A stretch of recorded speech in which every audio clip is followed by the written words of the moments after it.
دھیمے انداز اور ملائم لہجے میں اپنا موقف سمجھانے والے گوادر کے باشندوں کا مزاج بھی ان کے سمندر کی طرح پرسکون رہتا ہے، لیکن وہ آج شہر میں ایک بڑی نئی تبدیلی سے خوفزدہ نظر آتے ہیں۔ یہ خوف ایسا ہی ہے جیسے کسی کو جیل کے سلاخوں کے پیچھے ڈالے جانے کا خوف ہو۔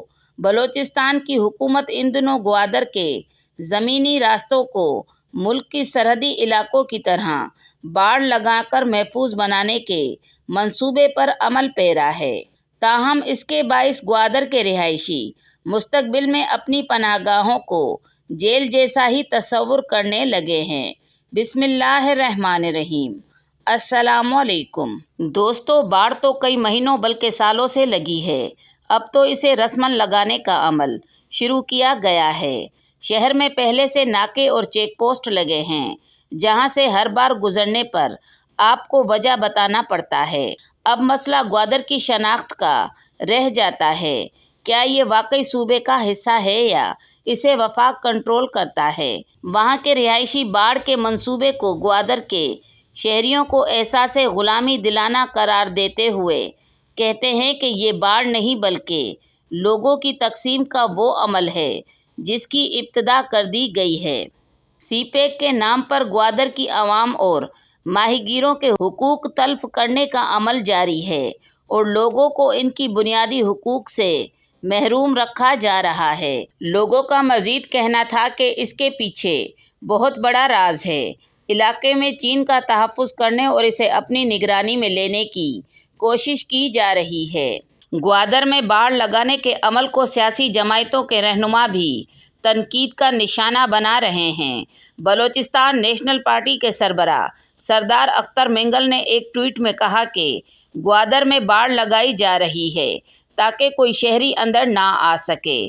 انہوں نے مزید لکھا کہ یہ کیسی ترقی ہے جس میں یہاں کے مقامی باشندوں کو اپنی سرزمین میں داخلے کی اجازت نہیں ہے۔ سردار مینگل نے اسے ترقی نہیں بلکہ استحصال قرار دے دیا، جسے قبول نہیں کیا جائے گا۔ اس منصوبے کے خلاف سوشل میڈیا کے ہر پلیٹ فارم پر سیاسی جماعتیں اور شہری مذمت کی پوسٹ شیئر کر رہے ہیں۔ حکومت بلوچستان نے گوادر میں باڑ لگا کر شہری علاقے کو بند کرنے کے تاثر کو مسترد کر دیا۔ ترجمان حکومت بلوچستان نے ایک بیان میں کہا کہ گوادر میں باڑ لگانے کا ایسا کوئی منصوبہ زیر غور نہیں۔ انہوں نے کہا کہ گوادر اور گوادر شہر کے گرد باڑ لگانے کی افواہوں میں کوئی صداقت نہیں۔ ترجمان حکومت بلوچستان کا مزید کہنا تھا کہ سابق رکن صوبائی اسمبلی اور ایک تنظیم کی جانب سے کیا گیا دعویٰ بے بنیاد ہے۔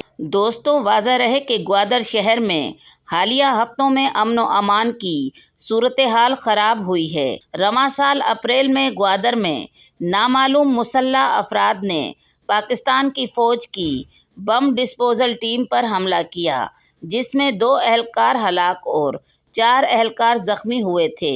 رواں ماہ ایک اور واقعے میں پنجاب سے تعلق رکھنے والے 7 مزدوروں کو ایک کوارٹر میں فائرنگ کر کے قتل کیا گیا۔